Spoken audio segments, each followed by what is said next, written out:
last time, Rich. All right, we are officially live. Well, allegedly.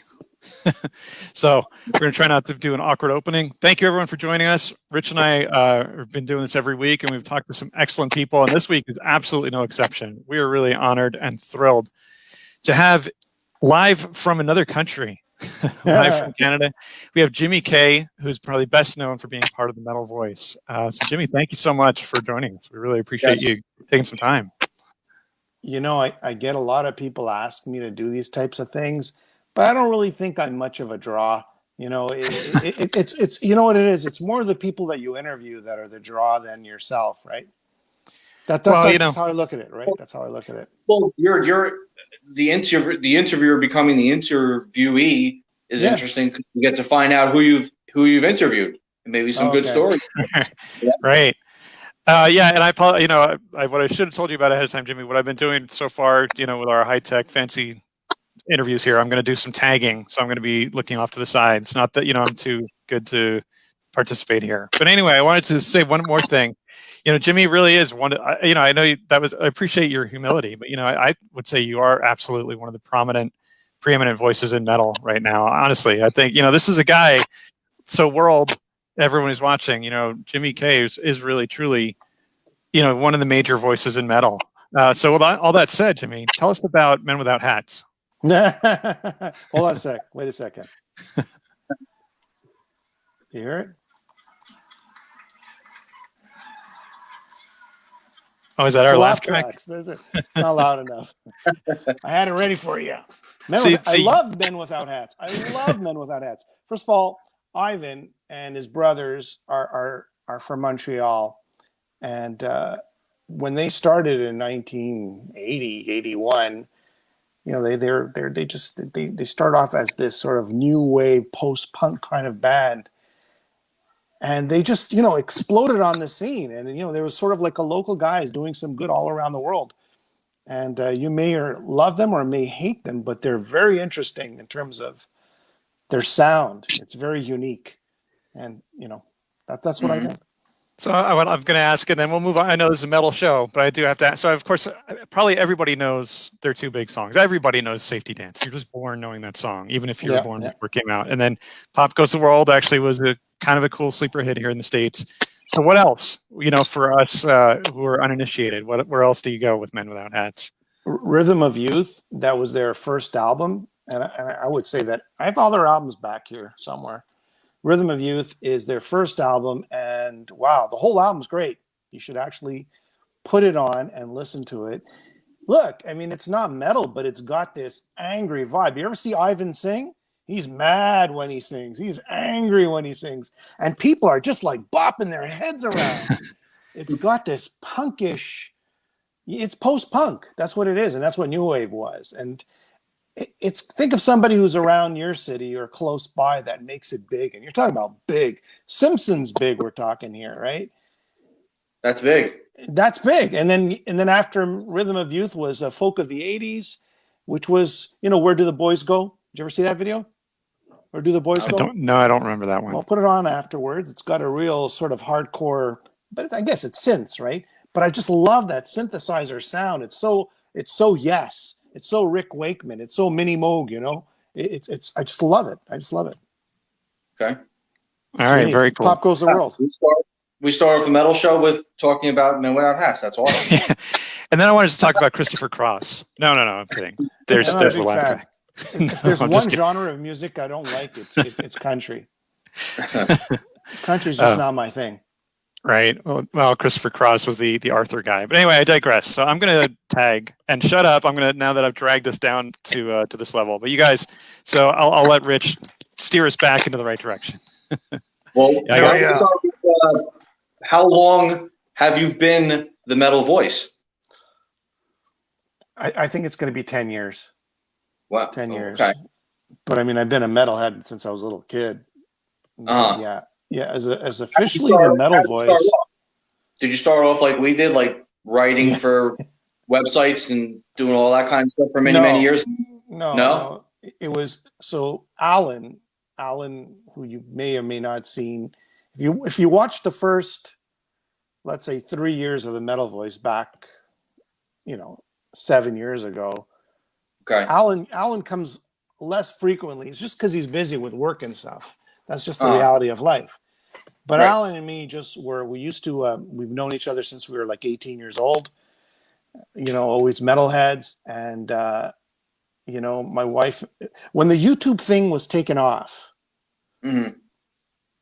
my wife, me and Alan were on in the balcony just talking metal and talking about this. Hey, just check out the new Halloween. Hey, just check out the new Iron Right. Maiden, or whatever the case was. We were talking Right. metal for hours. And my wife just says, you guys should do a show together. And then, since YouTube was sort of really picking up steam, Yeah. I go, let's do a show. Because back then, if you think 10 years ago, just Right. 10 measly years ago, there was Yeah. no banger. There was no consistent show, like a continuous series. There were Right. people who were taking their cameras and doing reviews. There were people, a lot of one-offs, like, the new Metallica, Saint Anger comes out, or whatever the case was back then. There'd be one-offs, and people would do it and stop. But I'd go, Alan, we should do a consistent metal show. Yeah. And so we did. I go, we'll do a pilot. We'll do a pilot. I go, we'll That's do when you 4 know you're shows. professional. When you do a pilot, that's when you know you're professional. Yeah, you got to look at the first few shows, then tell me if it's a professional or not. But anyways, we said we'll do a pilot, and we did four shows, and we'll release them every week. We'll release one show, and we'll see how it goes. And we released the first one. The next morning, I got up to see, what the numbers were. Right? How many numbers do you think we got? Probably 10. Yeah, 15. 0. Probably that one click that I gave it, because you're sort of. You're under this illusion that if you put something on YouTube, then everybody in the world's going to watch it, right? We were probably 2 years, I would say we're 2 years late. If we would have done it 2 years before, we probably would have had hundreds of thousands of subscribers. Can't really hear you. Can you hear me now? No. Jack, can you hear him? Can you hear me? Yeah. I don't know why. I can't hear you too much. No? Oh, I hear you now. Can you hear me now? I hear you. You sound clear. All of a sudden, your volume got really low. I don't know. Jack, we got to work on that. I know. Fire the sound guy. And you know what? 10 years ago, there was no Skype. Or if there was, it was in its infancy. Yeah, I was using Skype 10 years ago, but I was using it for audio podcasts, which I didn't mean to interrupt, but yeah, that was a side. That was another thought. You're right. I mean, all this stuff was in its infancy. I mean, yeah, YouTube was kind of still this novelty. But if we would have started 2 years before, or even a year and a half before, it would have been this whole wave we would have rode. Like we're under this illusion that if we put something on YouTube and Facebook, suddenly we're all going to, be not stars, but we're going to get a lot of traction. The reality is you have to work at it every single day. And it's consistency and hard work that pays off. That's all I can say. There's no way to do it. It's just hard work, at the end of the day. People say work smart. No, work hard. That's well. And so, did you start out? Obviously, now you've talked to some amazing people. I mean, just I see pictures of you with Geddy Lee, Voivod. I mean, you have some amazing, just everyone in metal. You've got these amazing contacts. I mean, Pat Gesualdo and the Metal Hall of Fame. So, did you have any contacts when you got started, or is this just built up over all these years since the Metal Voice started? We weren't even going to interview people when we first started. We were just going to talk metal and just review CDs. Now, again, this is 10 years ago, right? And then I saw Saxon was coming to Montreal on the Call to Arms tour. And I go to Alan, we should request an interview. And keep in mind, when they were coming to North America, they've been away for a long time. If you remember Call to Arms, they were away from North America they were kind of just trying to rebuild what they lost over the years. Yeah. So I just put in a request, and they said, sure, why not? And, we met Biff, and I go, oh, God, I got to get lights. I got to get cameras. I got to get everything. So I went to, Home Depot, and I just bought these big construction lights because they're cheap. They're like $20, right? Instead of getting $300 camera lights, I got construction lights. So I'm lugging around construction lights, setting it all up for Biff, and it was bizarre. It was like a construction zone. But you know what? you could see that interview. That was our first interview, and we were really proud. And Biff came out with his hair all wet, like we woke him up, but he was great. And now Biff, we've interviewed him. It's sort of, we've become sort of like these friends, over the years, and we're friends with Nigel, and that's what happens, right? Like, and that, Rich and Jack, like, you sort of organically become friends with the people who you could connect with, right? Some people you could connect with, and others you can't, right? Mm-hmm. It's kind of like friends, right? Like, sometimes you'll meet somebody new and you just connect right away with them, and other times you meet somebody new and there's just, there's nothing there. Guys, real quick, Jack, if I leave and try and come back in, can I go to the same link and try? Because for some reason I really can't hear you guys well at all. Yeah, go ahead. Put some headphones. All right, give me a second. I'll be right back. Yeah, that's true. Try headphones. I can't work with this guy, Jimmy. I'm so sorry. I apologize for Rich's professionalism. I'm just busting his chops. So, but yeah, well, along those lines. Let me let Rich back in, but tell us some of your favorite people who you've. Good. You sound better. Okay. I was just asking Jimmy to tell us some of your favorites, either your favorite encounters or some of your favorite people in the metal world, other than Rich and myself, of course. Every single interview I've done, I've walked away with, wow, that was pretty cool, and there's a different reason for it, right? Because everybody's different, right? And you talk to Schmier from Destruction, you learn, wow, this guy is so politically astute, right? You may agree or disagree with his politics, but the guy, he's so politically astute about everything. And then you talk to somebody like, Biff, like we said, and he's just so passionate about everything he does.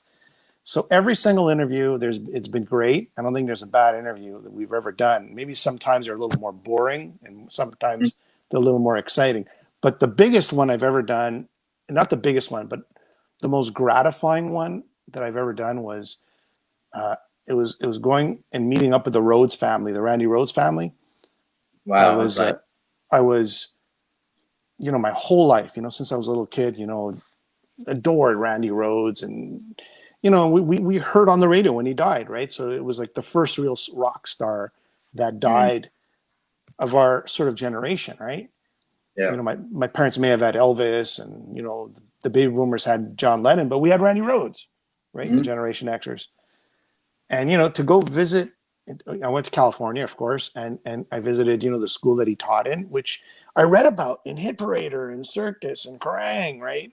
This is the famous school where he taught, and it was like holy ground, and it felt like, it haunted in a very positive way, So to me, that was, and meeting with his brother and becoming friends with his brother and his sister. So, and talking to them and just being friends with them and hearing about all the stories and just sitting, where Randy Rhoads played guitar and he taught. And it's sort of like, and then when we went back the year after, we went to see the sister at her sort of wine restaurant in Burbank.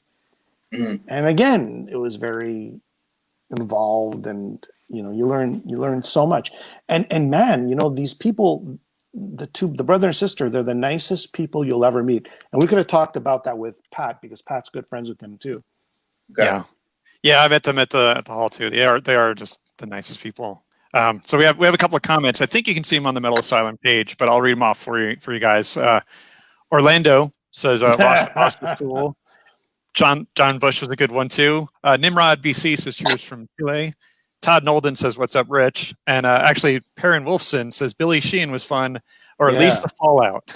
yeah. So I'm gonna talk to Perrin about this right now. Okay. So Perrin and Orlando, okay, they're my two buddies that they help out and they're part of the show. And for Perrin, we went to see Billy Sheehan. We were very excited. We were supposed to see Derek and Billy. We were supposed to interview them both. So we went to see Billy Sheehan. He was so gracious. He was so kind. We had the best time of our lives. Perrin was filming. I was interviewing. We hit it off at the beginning, in the middle, and at the end. And he was so grateful, and he was so sort of happy that we were there, and we had such a good time that he actually gave Perrin, it was sold out, by the way. He actually gave Perrin a ticket to get in, because Perrin couldn't get a ticket because it was sold out. He actually put him on the guest list. That's how kind he was. Meanwhile, next day when we edit the video, We posted it, and it got picked up, and there was a piece of history that nobody knew about that Billy revealed on the show, saying that he was asked to audition 3 times for Van Halen. Right, I remember that when that happened. Mm-hmm. And then the shit storms hits, and because it hit Blabbermouth, it hit all the major feeds, Mm-hmm. and then suddenly Billy's on his Facebook page, sort of calling it, fake news, and then other websites sort of twisting the truth a little bit. But at the end of the day, what we did on the Metal Voice, me and Perrin, we were truthful, we were honest, and we sort of got tossed in with the other websites who weren't. So I love Billy Sheehan. I've interviewed him a few times. He's always been nice, but it just seems to go off. It just went off. Went off. The wagon just lost its wheels. I thought your response was very classy. That's what it is, right? You know what? You want to play with the big boys, and sometimes you're going to get the shots, and that's just what it is. But you know what? I would interview him again, and even though he was upset at one website, but because he was upset at this one website, we kind of got, by association, we kind of got tossed in the mix. So that's Billy Sheehan for you. Now Orlando, John Bush. So Orlando does a lot of camera work on the Metal Voice, and John Bush was incredible, just incredible. They say, how that expression is, that if you ever meet, your sort of your heroes, they'll disappoint you. Mm-hmm. It's never really been the case for me, with the exception of, everybody. I think we're in a different era. I think in the 80s and 90s, stars were sort of in sort of like private rooms. They didn't really reach out to their fans. There was no meet and greets. There was just isolation, sort of like a division. Now you can't survive if you're not always in touch with your fans. So John Bush is the same guy you see, and you read about in articles or interviews. Is a super sweet guy, and we had a blast. Excellent. I don't know what was the question. What was the question? I forgot. Oh, I don't know. I was just saying. I thought since it was you're talking about the Billy Sheehan thing, I thought I read your response on your website, and I thought it was classy. I thought you said nothing but nice things to say about him. You kind of made a little bit of a joke out of him calling you guys like a tiny little website or whatever you said, but I thought it was really classy. So kudos, my hats off to you guys and your team. I'll ask really quickly about your team since we're talking. Since your team is chiming in, tell us, give some love to your because the Metal Voice is it's big. I mean, it's a big deal. So tell us about some of the other players. If I forget anybody, so it started off with me and Alan, and from there, Giles. So Alan sort of, again, work, family, whatever. And then, Giles came in, Giles Lavery. Have you ever seen Giles Lavery? He started helping me out, sort of like filling in the sort of subbing, but then he becomes part of the team, right? So then it's me, Alan, Giles, and then I became friends with Neil Turbin, from Anthrax. And we're legitimate friends, or it's not just friends, but we've become friends. And I don't know if he suggested or I suggested. I go, Neil, you should do interviews for the Metal Voice in LA. So that's what he started doing. He started doing interviews for the Metal Voice in LA. So times when I can't go to NAMM, he's there, and I don't know, he tends to sort of, he knows a lot of musicians in LA and a lot of artists, and he just grabs them and it works for him. He's a musician, so that sort of exposure for him is great, and he does a great job all the time. So let's see. Myself, Alan, Giles, Neil, of course, Perrin that I just mentioned, helps out a lot. Orlando, which is like my part of the Romanian mob here that we have. It's a long story, but we'll just say Orlando's a massive help to me.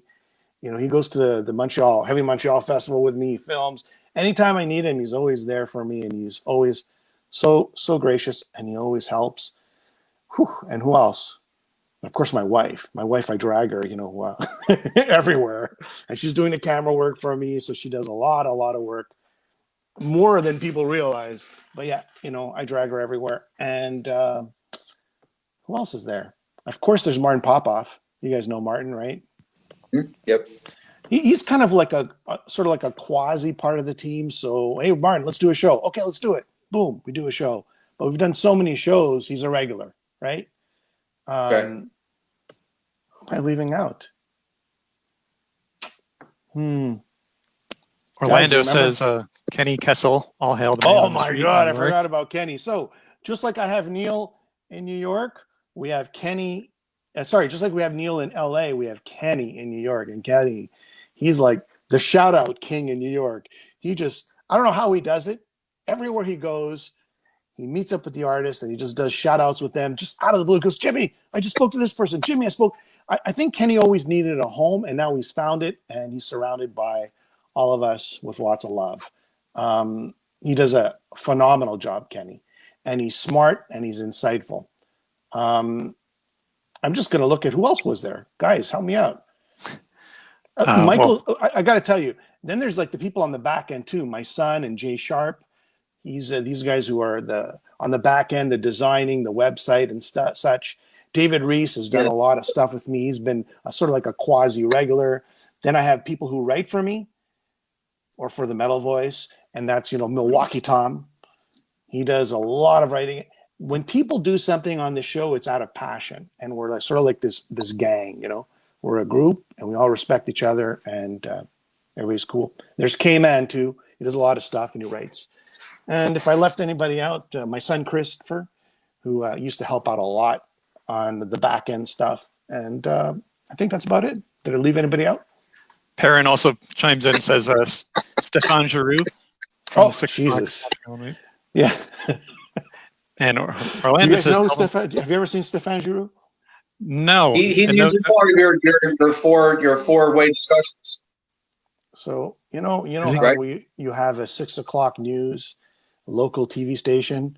You guys, I'm sure you have your own 6 o'clock news Yeah. or 5 o'clock news or whatever it is on TV. That's who he is. He's basically a journalist, a senior journalist on a national news station, a broadcaster, and he happens to be a metalhead. And he's become a friend over the years, and his contributions are pretty amazing because he used to be a journalist, a metalhead journalist back in the 80s, and he used to work in a record store it's called Rock on Stock. I don't know if you ever heard of it, but Johnny Zazula used to sell to this store, and that's where the bands used to come in. So what you had back in the day, you had New York, of course you had Jersey, right? And then on top of it, you had Montreal, which was all close proximity and all metalheads back in the day. And that was sort of like the circuit, the tri-state area plus Montreal on top there. Toronto was a little more on the west, but because the proximity and because there were so many metalheads, that whole tri-state area plus Montreal was that area where metal was super prominent back in the day. Yeah. Oh, yeah. Well, so really quick, again, I don't know if you guys were able to see on the Metal Asylum page. So Pat Giswaldo, I don't know if you've heard of him. He chimed in, said, "Hi guys," and then Orlando says to tell us about the time that he wanted to kill Alan. Oh yes, you almost ran over Alan. That's just a joke. I think it was during the Graham Bonnet show. Alan was walking out of the club, and Orlando just almost ran over him. just an inside joke. So, Pat, are you going to jump on or what? Just so you know how I met Pat. This is the Metal Hall of Fame has been going for what, 4 years? Has it been 4 years? Yeah. Yeah, about 4 years, right? Yeah. Yeah. 2017 was the first one. I was there for that one, and then last year. Well, this year. Yeah. So I wasn't there on the first one, but I met Pat before. I was like, wow, it's cool. Metal Hall of Fame. It's amazing. So I just called him up. We started doing these shows and just became friends. So I consider Pat like one of my good friends today. He's a great guy. Yeah. Yeah. Pat's a Pat, real deal. If you want to join us, just he was nice enough to bring us on board. Yeah. He's just great guy and doing great things for metal right now. And the Metal Hall, it's grown so much. I was there in year one. I thought Metal Voice. I wanted to actually ask you about that. So let's ask while we have Pat watching. Hopefully he's still watching. Tell us about your association with the Metal Hall of Fame, or the Metal Voices association with the Metal Hall of Fame, and Pat. So just by the interview, we became friends before the first Metal Hall of Fame show, and over the years, Pat reaches out to a lot of people for, I guess, for help, and I'm always there, and we're always there on the phone, going back and forth, this guy, that guy, and Pat has his own little group of people who he turns to, just like I turn to. It's the same sort of deal, right? You have your own little committee, and I'm, I guess, part of Pat's world, and he's part of my world, and it's pretty cool. And that's pretty much it. I mean, there's not more to it than that. I mean, I help any way I can, and Pat helps me any way he can, and at the end of the day, you know what it is. You always have to think, if I wasn't doing this, who would still be my friends, right? Like, because there's some people who just want to be your friends, just to sort of get their name out there. And Pat would be my friend if we weren't even doing anything. If he wasn't doing something, I wasn't doing something, we would just be friends. And I could say that for most people that I know and I talk to. Yeah, that matches Pat for sure. Yeah. So, Rich, I've been doing a lot of talking. I know you had some questions lined up. Who's on your wish list? You were talking about interviewing, so go back to that. Who's on your top 3 or 5 wish list you want to interview? I don't know. I don't know if there's anybody left. Tony Iommi, Ozzy Osbourne. Would it be? You know what happens? So you have the low level bands, and I don't mean it in a mean way, right? I mean, I'm just saying that they just don't have a lot of fans, right? Because they're starting off, or right, which is normal. You have then you have your sort of this big, massive midsection, right? And you could put like Michael Schenker and Saxon all here, right? Then you have these untouchables like Guns N' Roses and Black Sabbath. Even if you were to get an interview with these guys, it won't be a real interview, because they will give you a sheet of paper and they'll say, you can only ask these questions. So would it be nice to meet them? Sure, it'd be nice to meet them. Would it be nice to interview them? Of course, I'd like to interview Axl Rose. But is it really going to be a real interview? Of course not. I'm sure Eddie Trunk, when he interviewed Axl, he was given only talk about these specific issues or these specific questions, or because it's all planned, And so is it really a great interview? That's why I've never really been gung-ho about got to get Axl Rose, got to get Slash, got to get it's because it's maybe Slash would be a little more open, I guess. But I don't know. To me, I'm passionate about interviews, so I just want to interview people I like, or I kind of like, or I want to help, Right. That's about it. Does that make sense? If I'm not making sense, because I start getting tired at this time of night. No, that makes perfect sense. And we've done our interviews, so we've been there. I've actually personally, as an interviewer, never been handed a sheet of paper or been told you can't go here or there. But have you had that happen with kind of a bigger name? Like here, these are your 10 questions. I'm not going to say who it was, but it was a bizarre. This artist was out playing the songs of the band he used to be in, but we weren't allowed to talk about that band. The band. It's like, what? But it's cool. It's all. I get it. Sometimes, you know what? Yeah. I would probably be the same way too. Actually, if I was in a band, I probably wouldn't even want to do interviews. It's exhausting for them, And when they do, think about it. Like you're driving all day, or you're flying all day. You finally get to the gig. You do a sound check. You're delirious because you haven't slept. And then somebody comes up to you and says, "Hey, let's do an interview." And then somebody else does it. It's exhausting. It just takes everything out of you. Then you got to sing all night, right? So it's pretty brutal. So I'm very appreciative when people do, give interviews. And I'm sure you can relate. I've found, me personally, that sometimes I think, wow, this is such a creative question I'm asking them. And then I do, like, after the interview's done, I see they've been asked that 25 times before. And, they just have this answer. And they gave the same exact answer word for word. Have you kind of found the same thing as an interviewer? And that's why, if I was in a band, I don't know if I'd be able to do all these interviews, because you're giving the same answer. It's like robotic in a way, right? Right.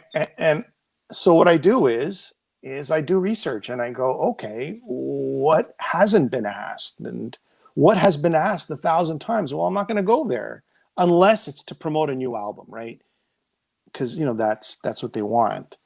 But I'm talking about, with the exception of the new material or the tour, what do they really? What do you want to get out of it? And you got to do the research. A lot of people think doing a podcast like this is easy peasy, right? It's just get out there and talk. You got to have some sort of plan, right? Right. My stuff. All right. Yeah, I got a lot more questions, Rich. I don't know. What do you got though? Go ahead. Ask him one. All right. Well, one thing I noticed about your career, and this is something I definitely want to get to. Yeah, your career. You're a big shot, man. Stop downplaying it. But is it, you've really been a champion for the smaller guys, for some of the acts that are lesser known. Like I said, you talk to Geddy Lee, you talk to the big guys, but it seems like you've done some stuff to champion the smaller acts. So can you just rattle off a couple of bands that more people should be paying attention to, either modern or just from the Men past? Without Hats. Men Without Hats. Men Without Hats. Right. If your friends don't dance, but no, you could dance if you want to. That's a good question that I'm not prepared for.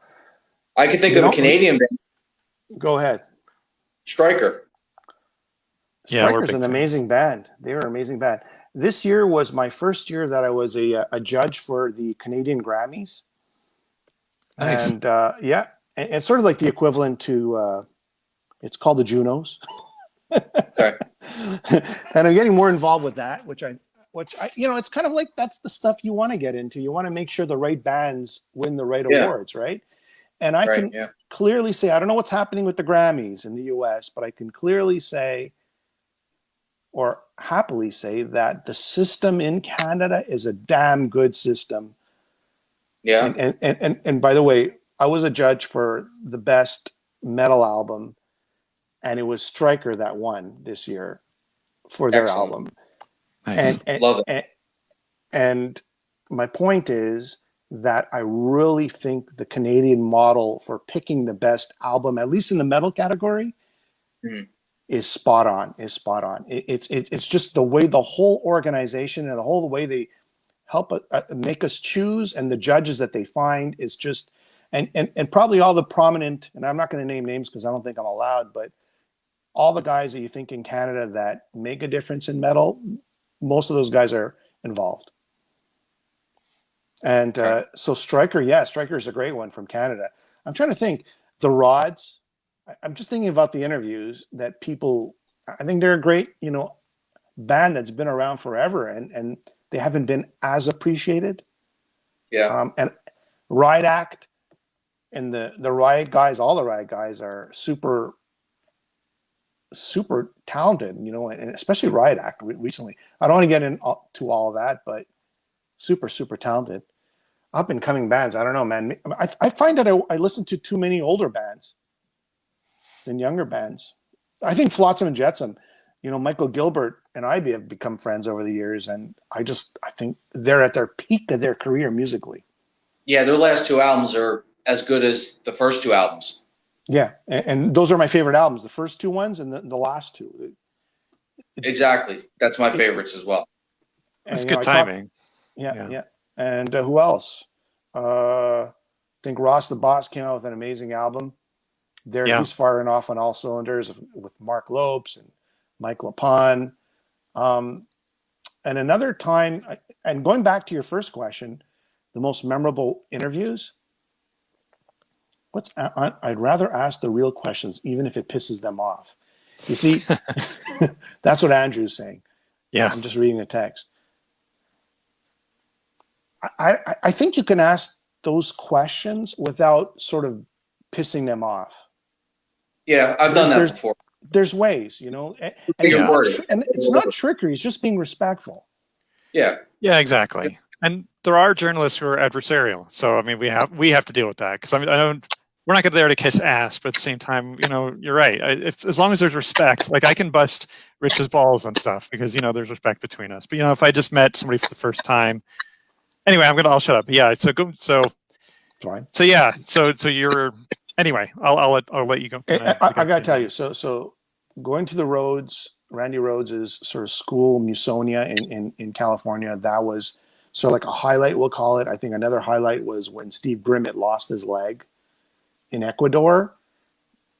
We kind of figured out a way to get a live feed into the hospital with of course his wife. We had 30 minutes, and we were like the only ones who actually had a live feed and sort of giving him any sort of communication to the outside world. That's great. And it was brutal for him. I mean, when he writes his book, you'll understand how brutal it was. I've talked to Steve like so many times, but that time was, he was in the hospital bed. They're like basically sawing with a saw. Is like, we're talking about Ecuador here. We're talking about, third world sort of hospital. We're talking about saws here. And he told me he could feel the bone just being sawed off. And he was alone and he had nobody. And the band he was with had to leave. So that was more one of the touching moments, I would say. Yeah. And you feel good about doing something because, you love Steve and you love the music and that's what you do. I don't know. At least that's how I feel. And I thought that was one of the most touching moments. There's a lot more. I just got to remember them. That's all. I have bad memory. Sure. Well, I was going to ask. You can feel free to cut me off if I'm boring. Don't worry. No, these are great stories, man. These are great. I was going to ask. You worked on some documentaries too, right? Along the way. You have IMDb credits, so I wanted to go there. Tell us about these movies you've been a part of. Yeah, it's pretty cool. I think the first one was Riot. So my buddy Giles, who's part of the show, right? He goes, Jimmy, he's a massive. I've been a fan, but he's like a massive fan. He was actually in Mike Reale's room, and he got to know everybody. And he was managing Riot for a certain amount of time. Anyways, he goes, Jimmy, we should do a video diary. And I go, okay, let's just do a video diary of the band as they're on tour. And then he goes, no, we should do more. We should put more historical pieces. I go, okay, let's put more historical pieces. And then 2 years later, it becomes this documentary. And again, it's not a major production. It's just the tools that we have, the iPhones and the cameras. We don't have budgets to go flying around the world to talk to people. But I think we nailed it. We nailed Riot. And it was a lot of work. And it was a lot of footage that no one has ever seen, that people were donating to me. They go, hey, Jimmy, I got this, Mark Reale in the studios. No one's ever seen it. They're shipping it to me. They're sending it to me. And if you watch that documentary, there is footage no one's ever seen. But not only that, parts, right? Is there 2 parts? I think there was 3 or 4 parts to Riot, or maybe 3 or 4. Yeah. And it starts off from the beginning, and it sort of morphs into Riot 5, and it ends actually at the Metal Hall of Fame when they received their sort of awards. And it was going to continue with Lou, but Lou passed away, of course, unfortunately, Lou Kuvaris. But anyways, so that was cool. I think it was the Gray and Bonnet one I did right before. I did the beginning of the Gray and Bonnet band, and that was incredible. Actually, this is insane. Basically, each band member had to use their camera to film. They would send me the footage daily, and I would edit it daily, and it was coming out in real time as they were on tour. The documentary, not just a diary, a documentary. And if you watch it, you could see them go on tour, and there are actually people going out to the shows wanting to be in the documentary.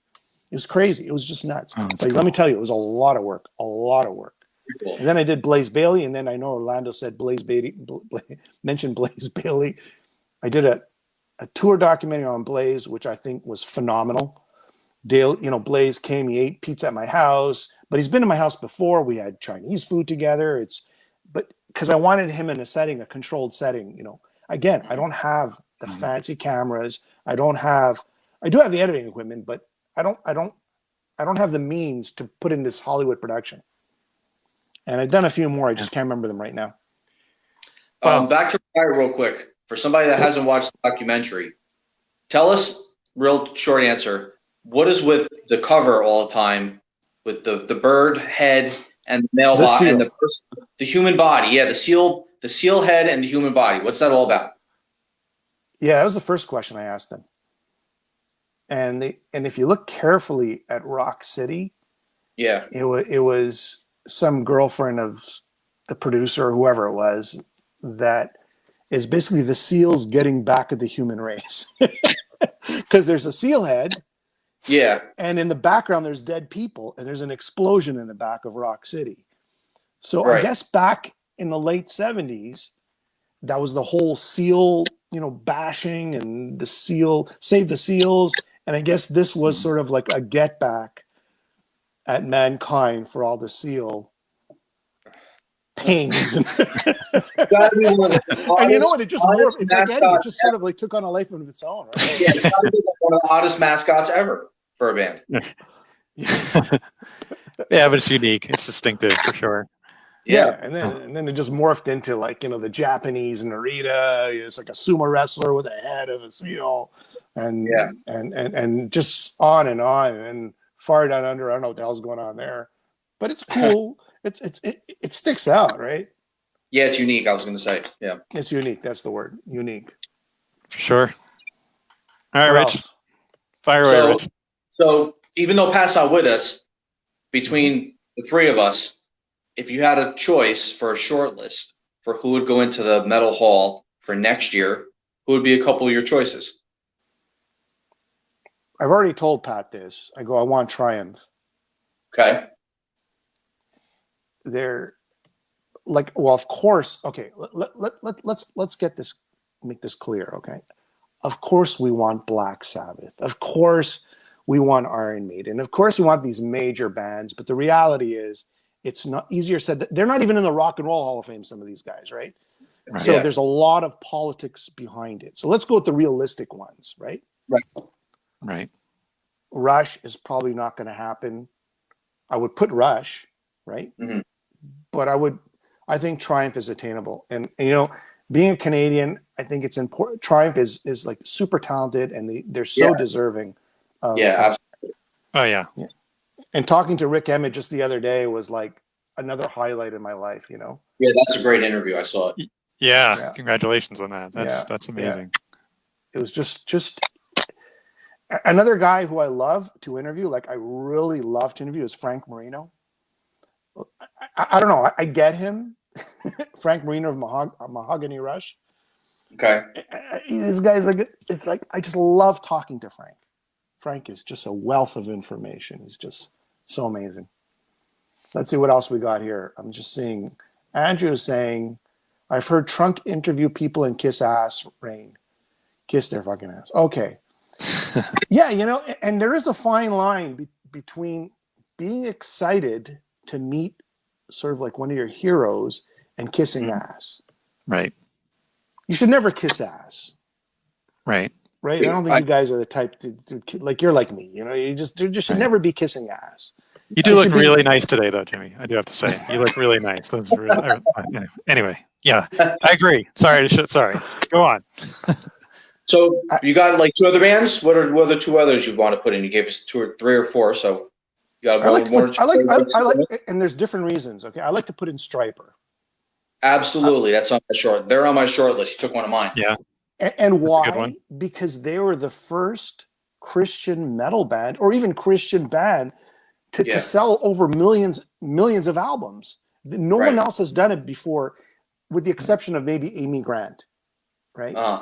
And Black Sabbath, you know, Black Sabbath. Well, you mean spiritual, right? After forever, I mean, you know. But no, it's a fair point, and yeah, Rich and I have we agree. I mean, I agree. I definitely have a lot of respect. I love where Stryper is now. I think Stryper is a much better band today than they were back in the day, and I loved Soldiers Under Command. Their new songs are as good as their classics. Yeah, I think they're a great band and absolutely deserving.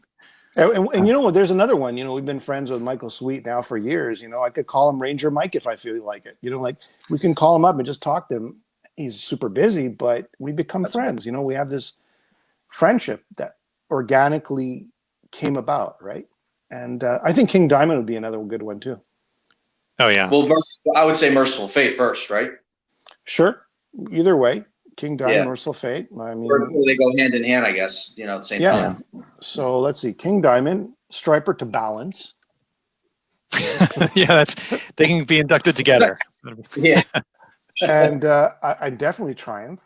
Again, a lot of people don't call them heavy metal, but back in the day, they used to call them heavy metal. Yeah.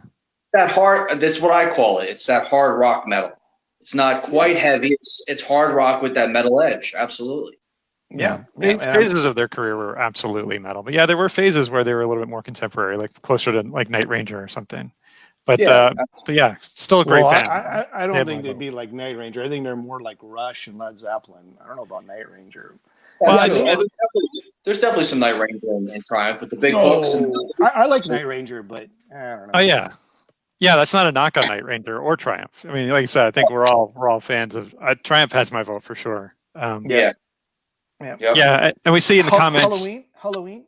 Oh yeah, Halloween's at the right top of the They're list. at the top of my list. I mean, I'm wearing a Gamma Ray shirt, so they're like brothers. They're brothers and sisters. Halloween's. Orlando's saying Armored Saint, Annihilator, and Testament. I say yes to all. Testament's already been inducted. Yeah, Testaments. Yeah, Annihilator is another good one. That's a great pick. Yep. Yeah. Yeah. I think the problem with Annihilator is just Jeff Waters. It really there is no other member that has been consistent, right? But he deserves it. Jeff deserves it. Jeff won a Juno Award. In Canada, so the Great Night Ranger debate. Brad Gillis. Just so you know, even though there's a huge pop side to Night Ranger, I love them back in the day. And I thought Brad Gillis should have replaced. It was Randy Rose. He should have been the first replacement, if you ask me. Well, he was right. I mean, I mean, like in a studio setting. Yeah. Sure. Yeah.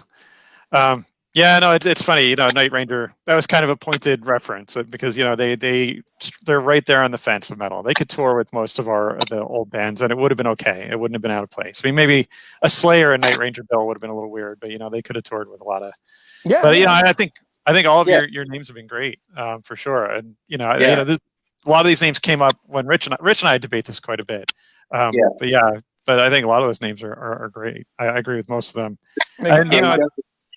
And just not to cut anybody off, but just so you know, like there was a lot of names being tossed around, and there was a lot. I'm not going to name names now, but when we were talking last year for 2020, there were two major artists that were supposed to show up.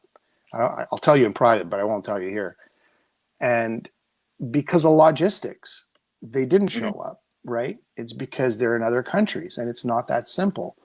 So a lot of people say, you got to put this guy in, you got to put that guy in. Well, if the guy lives in Australia, it's not that simple, right? It's just not that simple at all.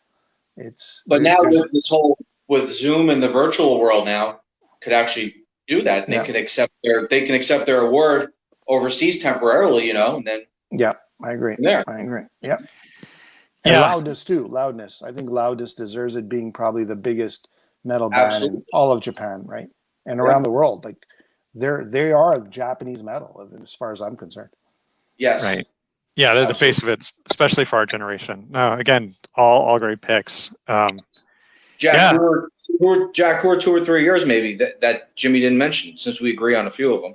Yeah, go ahead. Yeah, well, this is just the qualifiers. This is just us girls talking here. This is nothing official. We're not making any official announcements about the hall. But sure.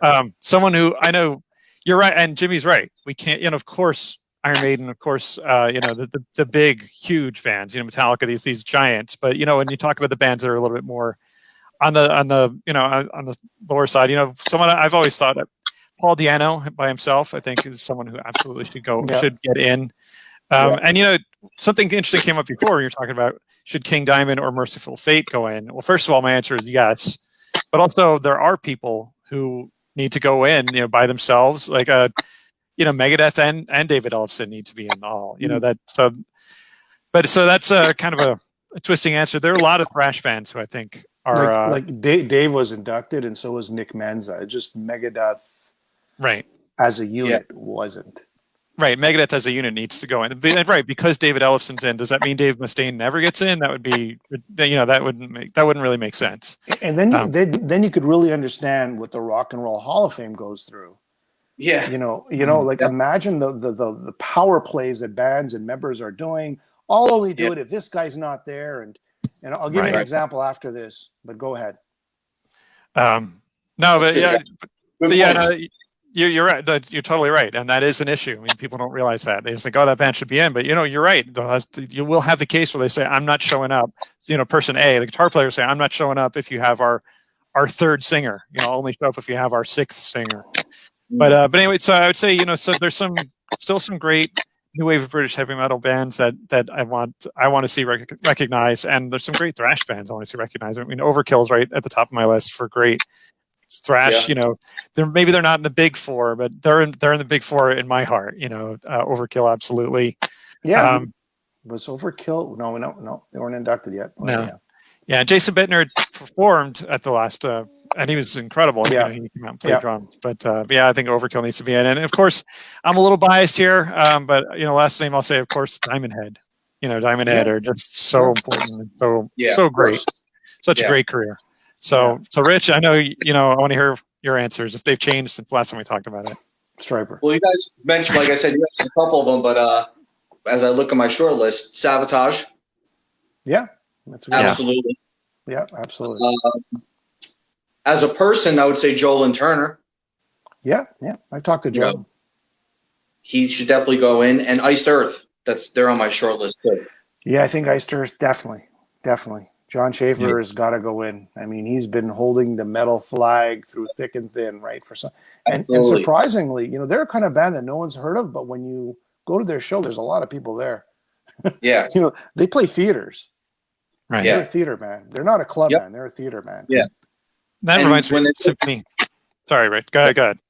And when they do the European festivals, they're always at the top of the list. Before the big, like the Maidens and the Priests, they're right underneath them. Yeah. You go to Greece, they're crazy about them there. They're nuts. Yeah. That's where Alive in Athens come from. Yeah. Yeah, I mean, they've got such longevity too. I mean, you're right. They're much more influential than most people realize. And along those lines, I was going to someone else who I thought of, Symphony X, of course. I think has got to go in. Yeah, of course. Symphony X is good too. Wow, I was going to tell you. So in April Wine, who you may or may not know, in Canada, they got a Juno Award here, and because the band members have changed so much, that Miles Goodwin, who's been the consistent member, just like John Schaefer, when he was asked to attend the Juno Awards, he left out certain members, and he regrets it today. And he was putting power plays, just like we were talking about before, right? Mm. There's politics involved. There's band members. There's just so many little things. A lot of people think, oh, you're doing an award show, put this guy, and this guy. It's just not that simple. Yeah. There's geography.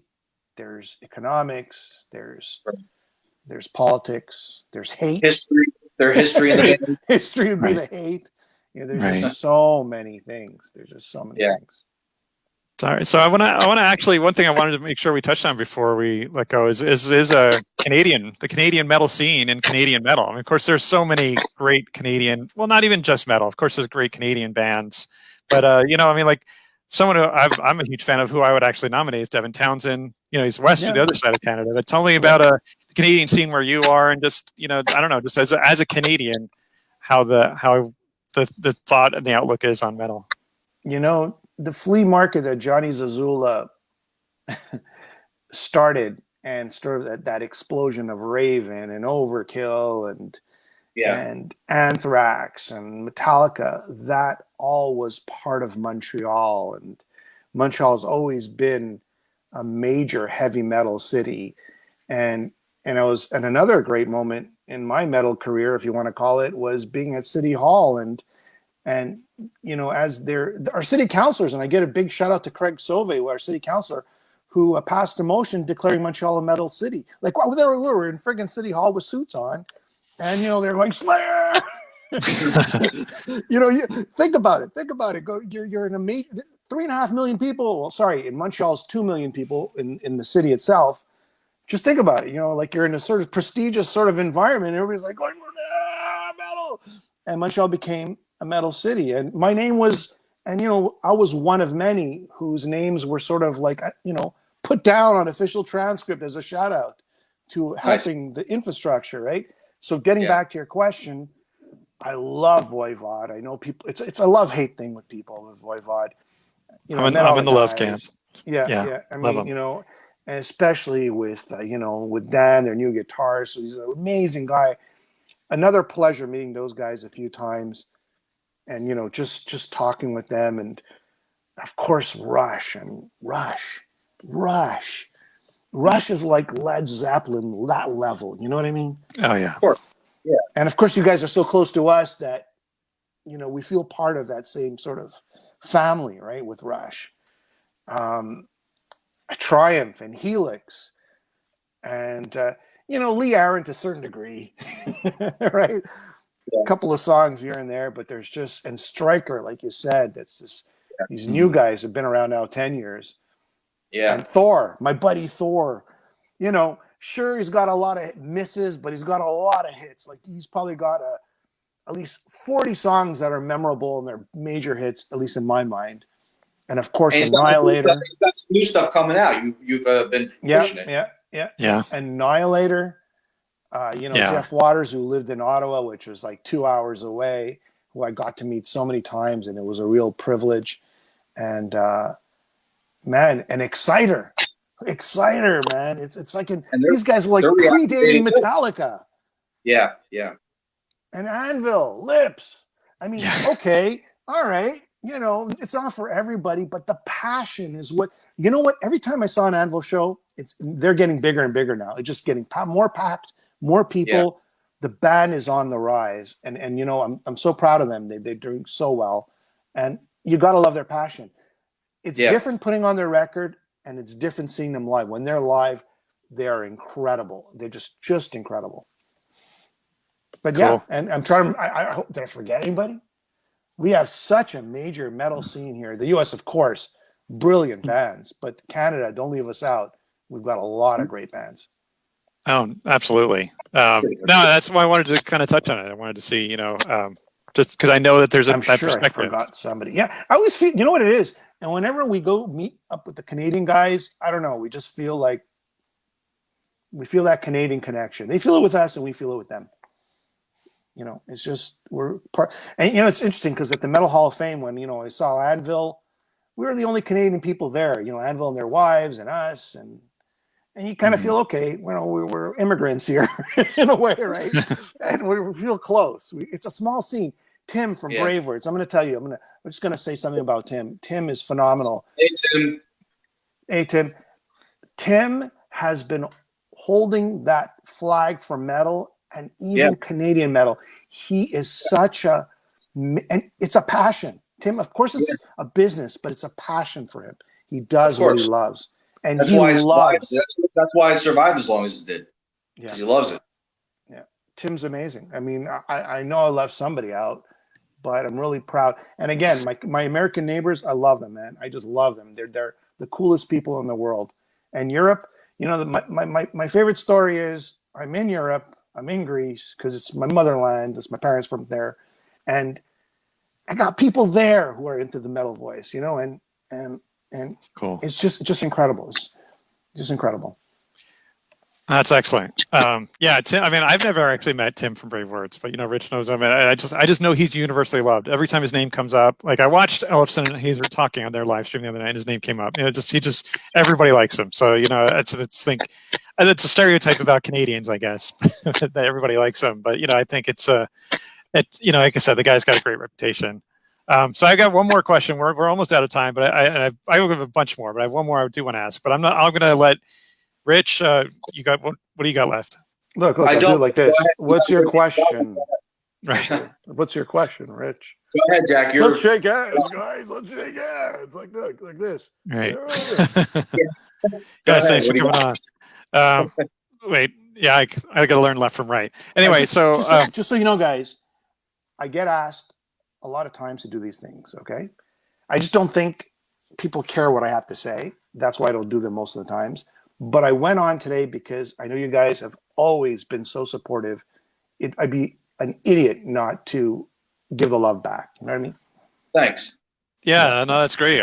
That's really appreciated. And yeah, I think you're doing great work. Like I said, this is not, as we talked about earlier, I'm not kissing your ass. I really feel like the metal voice we don't kiss ass here. Thing. Yeah, exactly. I feel like it is truly, legitimately an important thing, an important presence. And I'll leave you with this. My favorite interview was Bob Kulick.